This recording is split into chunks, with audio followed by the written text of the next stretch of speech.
कर दो करम मुर्शद मोहतरम।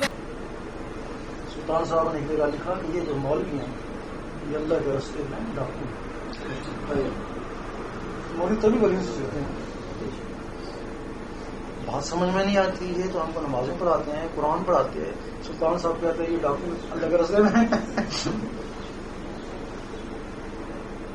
हम यही समझते हैं अल्लाह रास्ता यही है ना।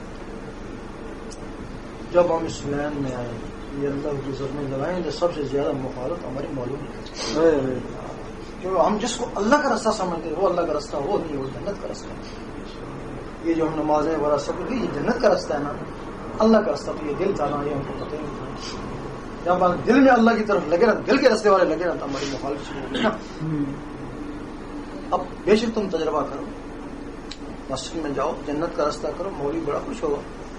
अल्लाह का रास्ता इख्तियार करो कि मैं दिल से अल्लाह लगा रहा हूँ, ज़रबे लगाओ, देखो तुम्हारे पीछे कैसे लगते अल्लाह का रास्ता। ठीक है, कुछ लोगों के नसीबे में वो रास्ता है, कुछ ऐसे हैं उनमें जिनके नसीबे में ये रास्ता मिले हैं।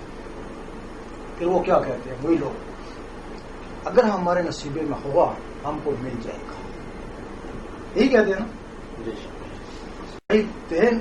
तेरे नसीबे में रिज़्क़ था वो भी तो मिल जाता, तू याद पाया। नसीबे ये भी मानता है कि नसीबे में रिज़्क़ होता है, तो फिर वही मिल जाता ना, यहाँ क्यों आया, यहाँ के क्यों मिला। मखदूम जानिया से किसी ने पूछा, जब रिज़्क़ मुक़द्दर में लिख दिया तो फिर उसके लिए ढूंढना करना क्या।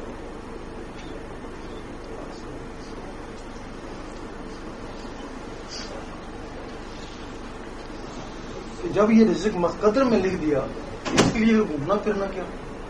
वो कहने लगी घूमना फिरना भी मुक़द्दर में लिख दिया। अल्लाह अगर तेरे नसीबे में लिख दिया गया ना, उसके लिए तीन चीजें शर्त है, गैबी, फितरी, कस्बी, तीन चीजें इसमें शर्त है, तब बात होता है।